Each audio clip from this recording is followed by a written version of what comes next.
basketball analysis with over 70 years combined experience. The Bob Ryan and Jeff Goodman podcast is brought to you by Prize Picks and the Game Time app. Hey, folks, the big three are here, or at least the big 2.5. Bob Ryan, Jeff Goodman, Gary Tanguay, brought to you by Prize Picks, the exclusive daily fantasy partner of the CLNS Media Network. Pick more, pick less with Prize Picks. All right, guys, let's get to it. There was an article in the Boston Globe, Bob Ryan, regarding the Celtics, and we'll get to their blowout win over Golden State, but Jaylen Brown seems to be a little disoriented or disinterested, and Holiday is really in a funk. What do you make of all of it? Well, people looking at them up close and personal, as opposed to the rest of us watching them on TV. You can't read the body language. You don't know the vibes. Apparently, something has been going on. There is going on with Jaylen Brown. He wasn't speaking to the media, which is unusual for a while, but he did relent and do it yesterday after that win in Golden State. But I don't know. I have to take it at face value. We know he's a complicated guy. We know he is an introspective guy. We know he fancies himself as an intellectual, and he's got a right to do so. And his life is not just basketball. I mean, I've said repeatedly since he came around, when his career is over, his future is going to be somewhere else, more than likely. Whether it's politics or business or what, lecturing, I don't know, something. He's a complicated guy. We just said that's so that's if that's the case, it's the case. Now he did speak yesterday and addressed the topic of what's been going on with their state of affairs and saying all the things you want to hear about how to rectify everything. And so that's that. So that's that's Jaylen Brown. We've known from the beginning that he's a different breed of cat. He is, and listen, I haven't been around there enough lately to know what's going on with him or in that locker room. But as I told you guys, I'm not overly concerned here. I think there's plenty of time to kind of get the ship right in the right direction. The loss to Atlanta wasn't great, but listen, they beat the crap out of Orlando with Paolo back in the lineup, and they beat the crap out of Golden State. Does it matter? I mean, does it really matter if they're the number one seed at the end of the day? No. No. Okay, let me give you, it's probably a bad comparison, but let me give you one anyway of Ryan Day and Ohio State football. And they lose to Michigan, and they're ready to fire the guy. They are legitimately ready to fire him after another loss to the Michigan Wolverines. Right. And does that matter? No, it doesn't, because he just won the national title. And the same thing could be true with this Boston Celtics team where, they're going to stumble. They're going to stumble. They're not as focused as they were a year ago because, again, they're not hearing it every day. They're actually hearing it the other way. Now, how good you are, how you're a champion, all that. And that's a different level of maturity that you've got to handle. And, it's a lot harder to deal with that now than it was, again, 10, 20, 30 years ago because everywhere you look, you see it. Even when you try to hide from it, you go on social media, you see it. The good and the bad, and mostly good coming out of last year, especially for Jaylen Brown, right? I mean, he was MVP. So everybody's been kissing his ass. So I think there's an adjustment period to this. They'll figure it out. I think they'll turn it on at the right time as long as they're healthy and have a chance to compete for another title. You mentioned, in this little period, the game that scratch your head was Atlanta. Yeah. That was a colossal case study in game mismanagement, period. That was a game, we speak in hyperbolic terms often about giveaways and this and that. That was a giveaway. That was a mismanaged end of the game that was certainly not becoming of a championship team. And the idea that a player as smart and savvy as we've lauded countless times as Jrue Holiday would, commit a dumb foul and do things, lose the ball and all that's not going to happen too often. I mean, I'm going to put that one on the side. I don't think that has to do with the general topic that we're discussing here at all. But that was a strange game. Weird game. And then even the blowout loss in Toronto was weird. But my theory went out the window. That's why I'm so disturbed, gentlemen. It's all about me. Where, Jeff, I'll start with you in response. That I thought because Jaylen didn't make the Olympic team, I thought because of that snub, and I thought because of Tatum not playing a lot and getting some DNPs, that they would come out loaded for bear and just, torch Earth. And I guess I was wrong. Yeah, I mean, I think that's a different deal than people saying you're not a winner, right? Which is what they were saying a year ago at this time. Right. You're not a winner. You guys have never won anything. Well, now they've won something. They've won the most important thing. Yeah, the Olympic team was a snub for Jaylen, but yeah, I think he can justify it in his own mind, certainly, by not being a Nike guy. And I still go back to guys, and again, I hate to beat a dead horse here, but I'll keep going back to it. Like, Jason Tatum is clearly the best player on this team. Like, Right. I'm tired of the Jaylen Brown because he won MVP. Like, again, Jaylen Brown does not have to deal with the same things defensively that Jason Tatum does. Jason Tatum consistently makes people better around him. He deals with double teams all the time. Jaylen Brown does not. I don't know. Again, I don't know what's going on. Said. I don't think I understand your feeling of redundancy, but I think it needs to be said because Tatum is playing very well. I mean, he's not the issue, and this is a guy, in my opinion, because of his defensive rebounding, they won a championship. So, agreed. And I don't know, maybe that's in Jaylen Brown's head. Who knows? Bob, what do you make of Holiday? I'm a little perplexed. I wonder if he's healthy. I wonder if there's an injury there. I think that's a very good supposition because it's not like he got stupid overnight. The other night was just crazy. I don't know. I'll just throw that one out. That's never going to happen again. I don't know what was going through his head at that moment, but I think that he's not quite the same. Although he was very good last night. I'm not panicking or worried, but yeah, he could be dealing with something. I think he is. All right, and he's just stoic in that regard. And by the way, he's been around a lot longer than you realize. And so we have to think about that as well. I'm not panicking, but just to back up what you were saying earlier about the start, they were 16-3. I think we were all saying, everything's fine. So it's a point is that they're 9-8, 8-8, whatever they are, whatever they are. 9-8 now, yeah. Yeah, 9-8. Okay, that's the stretch we're talking about. We're not talking about the first 19 games. We're talking about this phase of the season. I'm not, and once again, I'm not worried about anything. As I said, I kidded in the next that I'm not going to worry until they're down 3-1 in a playoff series. So when they're down 3-1 in a playoff series, maybe I'll start. But, right. And maybe these bad habits continue, right? Maybe they don't make shots consistently. Maybe last year was a little bit of an outlier. I don't think it was. I mean, again, you look at these guys and you still say to yourself, who's got in their starting five the balance and the fit and the chemistry? And again, the one thing I will go back to is like, if you look at them individually, they're not great shooters. Like we don't have, and I'm not saying they're Steph Curry's, like there's only one Steph, but like they're not elite shooters over the course of their career. Jaylen Brown, I actually thought he'd be shooting 33% for his career from three, which is I think what he's doing this year. He's actually been better than that most of his career in the mid to high 30s, which surprised me. So this is a little bit of a downtick for him this year. Tatum's streaky. Obviously, Derek White has shot the hell out of it at times.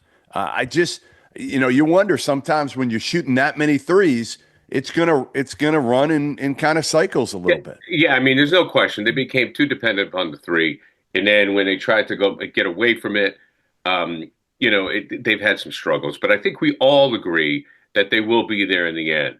But I do want to, Jeff, get your point about Holiday because I appreciate, something's up. And I think, and of course we're speculating, but the fact that he may not be 100% underscores what we talked about last year during the playoffs, how vital he was.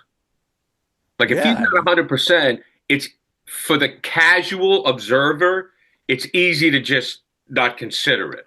but that could be a big root for this slump. Yeah, I mean, I think it could be health. And again, Jrue Holiday's probably, I mean, he is the most underrated guy on that team, because, again, he does all the right things, right? So it's almost like, again, when you brought Derek White and Jrue Holiday to the team, and it was White and he struggled, and then it was Jrue Holiday, it was almost like all these bad habits that maybe Tatum and Jaylen Brown had accumulated over the years, you couldn't keep doing those things when you're watching Derek White and Jrue Holiday. Like, Jrue Holiday had a ring, right? So you had to respect him. He doesn't talk a lot. So, it's one of those things where if he says something, you listen. You listen because there's a respect level for Jrue Holiday because of ultimately winning. Like, it's always been about winning and honestly not being about himself.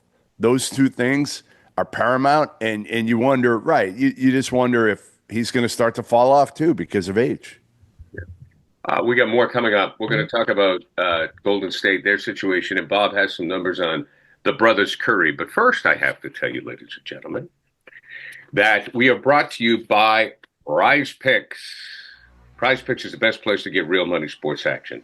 With over 10 million members and billions of dollars in award winnings, Prize Picks has made daily fantasy sports accessible to all. You just pick more or less on at least two players for a shot up to win 1,000 times your cash. Run your game all season long on Prize Picks. And the big game is almost here. So it's now or never. Don't miss out on the last football game of the season with Prize Picks, the best place to win cash while watching the big game. Prize Picks is also giving away a free pick for the big game, where one of the starting quarterbacks will only need to throw 1 yard to win. If you're correct on at least one or more stat projection, you can win real cash. Also, check out the promos tab to tail any of our super sweat Millie winners, big game lineups. If you tail a lineup that goes 3 for 3, you can win a split of $1 million in promo funds. So sign up today and get $50 instantly when you play $5. You don't even need to win to get the $50 bonus. It's guaranteed. Prize Picks is the best way to win real money this football season. Which player's going to go off, which ones aren't. Make your pick in less than 60 seconds and turn your sports opinion into real money all season long on Prize Picks.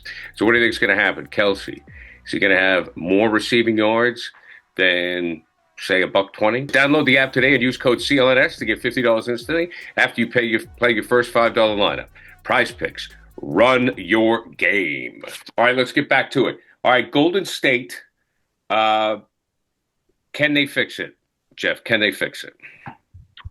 I don't think so. I just don't see it at this point. I mean, you look at it and they're trying to like patchwork this thing together a little bit. And, you look at their team and listen, Dennis Schroeder's not going to make the difference here. Okay. Like he's not. He was fine bringing him in. Andrew Wiggins is a nice fourth option. I like Trace Jackson Davis, but I like him when you had old Clay and Steph together. I don't think they have enough. I think too much is on Steph Curry at this point, and I think they're going to be. And the big question now becomes like, all right, if you're Golden State, number one, and Bob Myers is gone as a GM, so now you got Dunleavy running things. Do you go to Steph and say at this point, listen, we can trade you and you can finish your career somewhere else and have a chance to win another championship, or do you want to finish your career here? And yeah, we're probably fighting to get in the playoffs every year for the next few years. I think that's a conversation that maybe has already been had. I don't know, but should be had. If not, it should be had. That's the respect that you owe a guy like Steph Curry. Let him make the decision. Let him make it. He's earned it. Look at what you've done in this organization. And yeah, they're going to take a further step back. But if you trade Steph, maybe you can get something for him too and start to rebuild. Because I don't think the young guys are good enough. I really don't. I mean, I think they're okay, but I don't think these guys are. Jonathan Kuminga, for instance, I think he's fine, but I wouldn't build around him. What do you think, Bob? I think that to me the story's been ended. Period. They're not going anywhere. But the problem is that they're in a very weird division in which the number 1 to number 5 are only separated by the 3 or 4 losses. And they may be delusionary enough to think that they can accomplish something by winning the Pacific Division, at which it's not inconceivable that they could emerge at the top of this very mediocre division. And that's not really a good thing, frankly. So for them, and in terms of what Jeff was just saying, but that's the reality of it. Many times I rail about the Bill Parcells line about your record, you are what your record says you are, because so often it's totally not true. But boy, if there's a team that for whom it is true, it's the Golden State Warriors. That's what they are right now. They're a 500 team. The Celtic win yesterday was aberrational in that they were missing 4 of their rotation players. 4. All right, so they weren't even close to being competitive in that regard. But in general terms, I think Jeff's assessed it right. And I'd love to know if they've had that conversation. I wouldn't be surprised if they had. But what would you do if you're Steph Curry? What would you do? Would you go to try to win another one, or would you just say, you know what, this point in my career, I want to finish my career here? I don't know. He's got 4 rings. He has the acclaim, the universal acclaim of the GOAT of shooters who have ever drawn a breath on this planet Earth. He's got that title. He's the greatest shooter we've ever known, and he knows that he has that title. He has to be proud of that. Does he need another ring to verify his status? No, that's not the case. Does he want one because it's a lot of fun? Yeah, to be in the mix. I think I don't know where else his loyalty would lie. To Kerr, to this ownership. I don't know. I don't know him well enough to know that. If most people, I think, would opt out in that regard and go for it. And go for it. Steph isn't most people. Steph is not most people. Steph just said it. Yeah. I can't see him playing anywhere else. And I'm accustomed, Bob. I think Bob's right. It's like, who knows? But I can't imagine him, and you know him better than anybody, Jeff. But I can't imagine him going to the boss and saying, I want out. I don't see it. I could see maybe the ownership saying, look, you've been great to us. Do you want to go anywhere? It did not surprise me to see LeBron go to Miami or to the Lakers. Or Durant go to Brooklyn. That didn't surprise me. It would be jarring to see Steph Curry in another uniform for me. It wouldn't look right. He's a different dude, and is obviously his career, he's grown up there. His family's grown up there, right? So I hear you, but in this day and age, listen, if they went to him and said, "Hey, we got this trade on the table, and we can send you to whatever contender, right? Whatever contender that has a chance to win the whole thing," would you go? I think it would have to be one of those where it's legitimately a, hey, here's where you're going. Not do you want to be traded, but here's what we have on the table for you. Do you want it? And you got a day to kind of figure this thing out. And I wonder if, again, it's got to be the right fit too. It's got to be the right fit. Cleveland?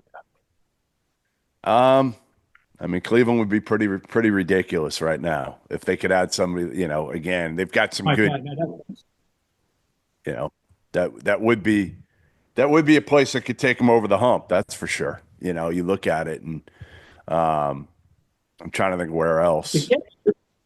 Again, it wouldn't have to rob Peter to pay Paul. I mean, what? I don't know what their draft. I don't know what their draft situation is, but in terms of personnel to trade up, to get. I don't know how. Cleveland doesn't make sense to me. I don't know. Somebody else. Bob, you have some Curry brother numbers. Well, this is it's the point here is that Seth Curry has had a very odd career, and then he's now on his 9th team, but in terms of what he does to keep moving around, as of last night, the 20th of January 2025, Steph, big brother, is a career shooter at .472. As of last night, Seth, the little brother, is a career shooter of .471.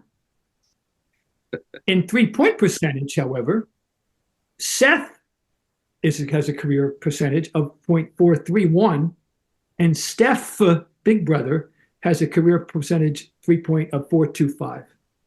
That's how close they are in their careers in terms of their actual shooting percentages. And I don't think too many people realize what a great shooter Seth's younger brother is. Yeah.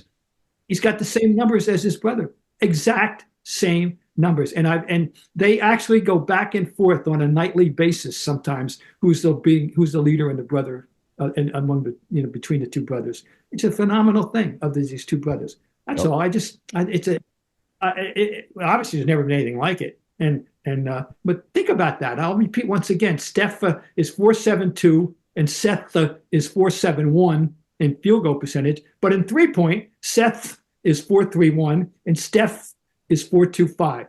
That's remarkable. And what was Dell? I got Dell here somewhere. Dell was a 4.00. The Dell was 40. He did crack 40 his career. Daddy. So they're both chips off the old block in the sense they just improved. Oh, this is no question. It was the greatest shooting family of all time. I don't think I don't have any issue. We got that one knocked. Well, I mean, I just find that fascinating. Yeah. If they came out with the Big Baller brand, maybe the Currys should have their own line of everything. I know Bob was listening to LiAngelo's rap song the other day, Gary. Sure. I got to check it out because I'm aware of this phenomenon. I have not heard it. It's got some language in it, though, Bob. I don't know. I wouldn't leave a lane while you're playing that. I think she might not like the language in that song. I have no clue. What is it? I don't know. It's some rap song with a lot of profanities, Gary. A lot of profanities. About the Currys or about? No. I don't even know. I don't even know what it's about. I heard one of his songs. All right, now I'm with you. Yeah. I'll have to. I'll text my son. I'm sure he could fill me in. Okay, we got more coming up. Jeff's going to talk about Cooper Flagg and also Cade Cunningham. But first, I have to tell you, if you're looking for tickets, if you want to go to some of these NFL playoff games, look, there's nothing like an NFL playoff game because I have been there. I have covered a ton of them with the Patriots. It's electric, and you just go to your Game Time app. You check out the city, put in the zip code, then you're on the go. That's all you're going to do. And you can look for the best deals like the Super Deal, which is the best deal of that particular day. You can get seat view before you buy them, one-time ticket delivery and on-time ticket delivery, lowest price guarantee. Event cancellation. They have the best cancellation coverage in the ticketing industry. So check it out and download the Game Time app today. Create an account, use code CLNS for $20 off your first purchase. Terms apply. Again, create an account and redeem code CLNS for $20 off. Download the Game Time app today. Last minute tickets, lowest prices guaranteed. And because listen, everybody's thinking about the NFL playoffs and so forth. So that is definitely a great way to go. But if you're looking for concerts, you're looking for comedy shows, you're looking for theater, also download the Game Time app and get your seats. Okay, Bob brought this up in Cade Cunningham in Detroit. Jeff, give us a lowdown on him. I mean, he's special. Like, I knew this from watching him in AAU ball. He big, strong point guard who can do everything, but he wins. He wins, and what he didn't do is win in Detroit. But it wasn't on him. It wasn't on him at all. They put the wrong guys around him. It was former GM Troy Weaver, and they just put two young guys. Not a lot of skill, not veterans that could really help Cade out. And they made a change both in with Trajan Langdon coming in and being the GM and also obviously hiring JB Bickerstaff. And it's worked because Trajan has surrounded him with the right players. You look at Tobias Harris, perfect fit there, perfect fit. Tim Hardaway Jr. can shoot the ball. Malik Beasley can shoot the ball. They put the right guys around him. Some vets that provide shooting because Cade's not the best shooter, but he's a good enough shooter. And look at what he's averaging right now, Bob. I mean, the numbers are astounding. And again, they're 500 right now as a team. And this Detroit team has been the laughing stock of the league for the last, at least 5 years. Yes. No, I wanted, they're under the radar still. they're not an easy team to play now. They're not. They're respectable. They've achieved respectability, and that's the first step on the way up back of where they'd like to be. But I know he's not getting, he's under the radar. I don't know if he has a chance of making the All-Star game with the talent, with the competition, but he certainly would be worthy of it. That's for sure. And I know that you go way back with him, and that's love him. And they're still a piece or two away, Bob. They're still a piece or two away, but. But you hear about this guy and that guy, and you're not hearing enough about a guy who's this guy, and he's living up to his billing. By the way, his placement, and that's all. I just thought we wanted to point that out. Go. And Cooper Flagg. Yes, go ahead, Bob. Well, give me your thoughts, Bob. I'm dying to know what you think of Cooper Flagg here after seeing him. It was electric in the building. The tickets prices were astronomical, and I mean, really, I've never seen heard anything like this in all my years of going to BC and going to games. That building, the game was at 8 p.m. Saturday night, and I walked in there at 7, and I'm telling you, it was 2/3 full, and I've never seen anything like this before. I mean it. It was 2/3 full at 7 o'clock for the 8 o'clock game. There was a buzz about it, the whole thing, which was unusual. It was fun. Here's the game. My summation. Duke, first of all, BC. By the way, Jeff, BC probably played its best 6 minutes of the year to start the game. Yeah. And they actually led like 4 or 5 points for a while, and then reality set in at the 7-minute mark. But they'll always have those first 7 minutes against Duke. Okay, so and eventually they lose. They're down to 9 at the 10. They lose by 25. Okay. Cooper Flagg, when it's all over, he had 28 casual points. He started off 1 for 5, which means he wound up 9 for 14. You can do the math on that. He goes to the basket at will. He had 1 for it. He had 1 beautiful, great pass. He had 1 thunderous dunk, and he had 1, oh my God, rebound that he got up so high I couldn't believe it. And otherwise, and he had a tech, and I don't know, really? It was he had a tech? Bizarre. He got a tech, and he must have said something because it was the other end of the court from where we were at the time, and that was bizarre, and that was he just makes the game came to him. One of those things, Jeff. Game came to him. He doesn't force a thing. No. He plays the game right. Yes. That's my impression. Period. You know what he does, Bob? My biggest takeaway, and I wonder if you got this from watching him, is not only does he play the game right, he plays the game hard all the time. He does not take plays off at all. And that's when you're making as much money as he's making in NIL. Trust me, there's a lot of kids right now around the country that feel like they've already arrived. And this kid is going to be the number 1 pick. And I wonder, too, here's my question to you before the game and the buildup and everything like that. How much more do you think it played in that this was a kid from New England, from Maine, and that's why everybody kind of wanted to see him at Boston College? Oh, without question. I'd love to know how many people were there from Maine. I can tell you there was a healthy Duke contingent. I can tell you that. That's for sure. I'd love to know about the Maine. No question. It was part of the allure. But it was an interesting. That's the young man's work ethic. That's the young man's work ethic. Bob Ryan knows. Bob is a part-time resident of the state of Maine. If you come from this great pine tree state of Maine, your work ethic is uncontested. Well, I'm joking, but I'm not. I'm seriously, but I mean, if you come, look, I know where that kid comes from, just outside of Bangor, south of Bangor. There's definitely a Maine work ethic. There's no doubt about it. Oh, his mother's tough on him. Yeah. His mother was his AU coach, Kelly Flagg. She played. She's super tough on him. She doesn't accept it if he's not. You show up. Hard. You show up. So while I do think there was some New England people there, I do think his background, he's never going to dog it. No. I've never seen him dog it. He's never going to dog it. It's not in his makeup. And I'll give credit to the Pine Tree State.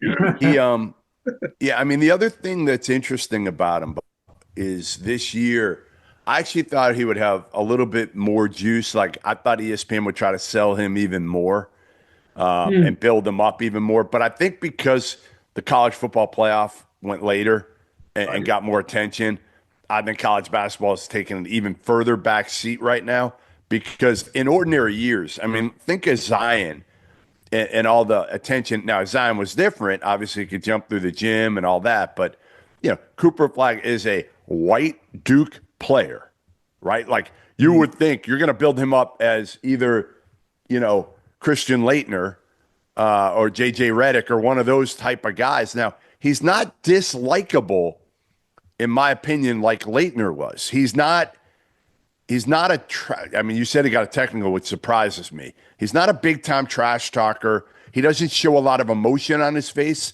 during the game, so it's hard to, hate him.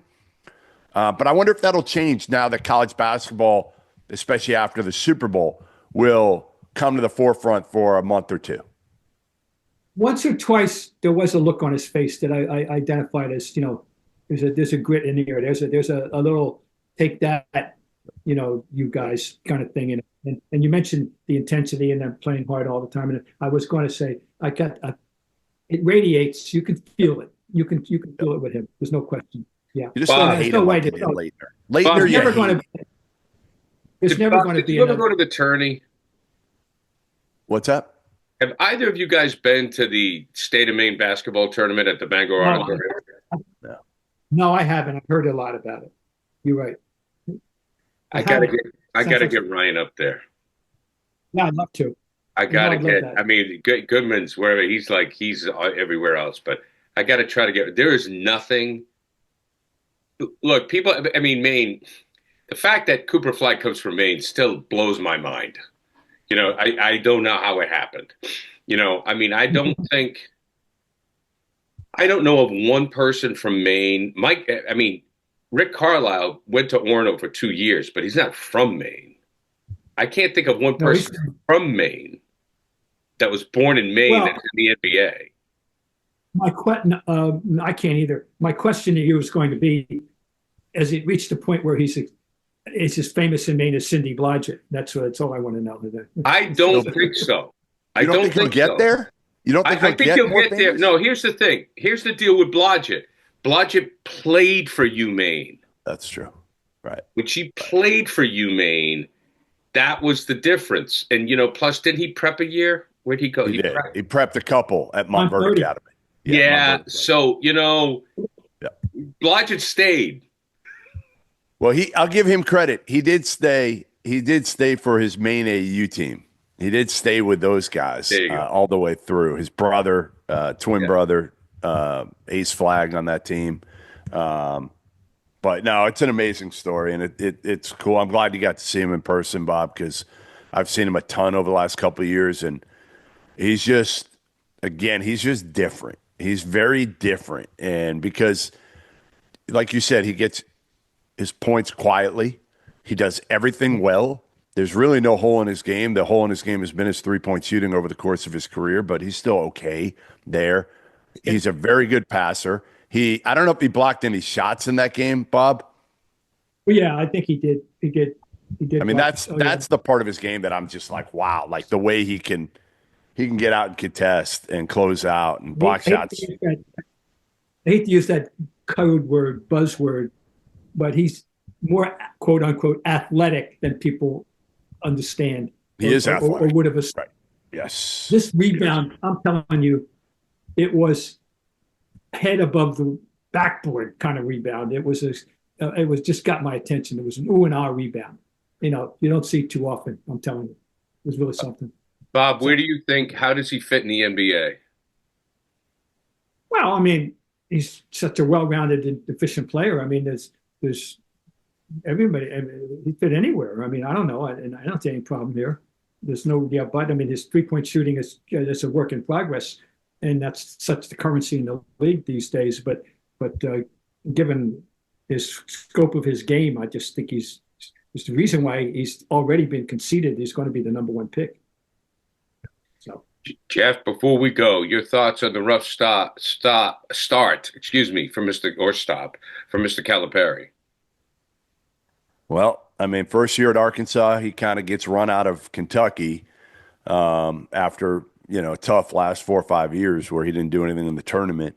And he's got a huge NIL payroll, maybe the most in the country, somewhere in that $7-8 million range. And I just wrote a story for Seth Davis's new website, HQ, yesterday. He is, I mean, how about this stat, guys? First of all, there's only 4 high major coaches without a conference win. South Carolina, Miami, Colorado, and Arkansas right now. Wow. There's also only there were 16 high major coaches hired this past offseason. Only one does not have a conference win. That is John Calipari. And again, he's got the most money of all of them.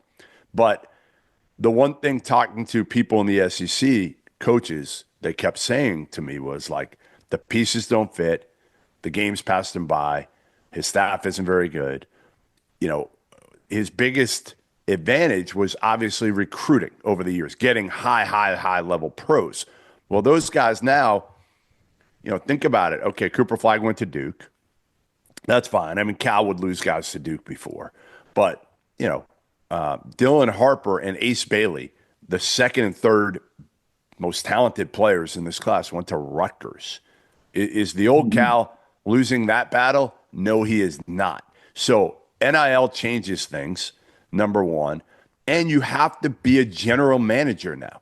You have to be a general manager and make sure those pieces fit. And, the other part is, guys, I've been told this by people who have worked with him, is he's kind of lost that edge a little bit, right? Like coming out of COVID, I mean, he worked so hard, especially in the recruiting trail. And I think coming out of COVID, a lot of coaches figured like, all right, it's a lot easier now. I don't have to fly across the country to wave to some 16-year-old kid that I want to come, it's different now with money and with the portal and everything like that. And youth is not nearly as impactful unless you have Cooper Flagg, right? Like there's a couple freshmen, but if you don't get them, that next tier freshman right now, when you're playing against kids that are 23, 24, 25 years old in college, I'll take the 23-year-old over the 18-year-old almost every time. Mm. There you go. Interesting. Well, we saw it with Belichick, where it just happens where, you talk about the work ethic and it slows down. You just, I mean, how old is Cal now? Is he, what? 60, yeah, almost 65, I think. Yeah, I mean, it just, he's not the same dude that. And I don't blame him. Of course not. And you're in Fayetteville. You're not in Kentucky. Now, again, on one hand, you think you got something to prove. You want to prove within the league, too, to those Kentucky fans that wanted you out of there. I'm going to show them. And again, he had the money, Tyson Chicken, plenty of money in Fayetteville, believe it or not, guys. Walmart, Tyson Chicken. No, I believe it. Ton of money. But, three teams in college basketball right now who've spent somewhere in the top 5-ish in NIL are Arkansas, Kansas State, and Indiana. If the season ended today, none of which would be in the NCAA tournament. So it just goes to show you that you got to be smart. Ohio State football, they had $20 million. Well, they spent it the right way for the most part. You could see. I mean, the pieces fit. They had unbelievable skill position players, wide receivers. You got to spend it the right way. It's so. I'm sure Bob feels the same way. When you start talking money for college players, it's just so foreign to me. Yeah, I mean, it's foreign for me, and I've been dealing with it now for a couple of years. Oh, it's so weird. I don't love aspects of it. I mean, certain parts of it that I feel like, hey, Cooper Flagg should be getting money. Look at the money he's bringing in this year to Duke. All those jersey sales. Jason Tatum should have made money off his jersey sales at Duke, right? But we're a little carried away here too because these kids can just jump every single year. They need contracts. So that if they leave, they got to pay a buyout or something like that. If you're going to make $2 million and then you bounce or you sit in the middle of the year or something like that, there's got to be repercussions too. You can't have it all favorable to the player, which is kind of what it is right now. All right, guys, great talk as always. Brought to you by Prize Picks, the exclusive daily fantasy partner of the CLNS Media Network. Pick more, pick less with Prize Picks. We'll talk to you next week.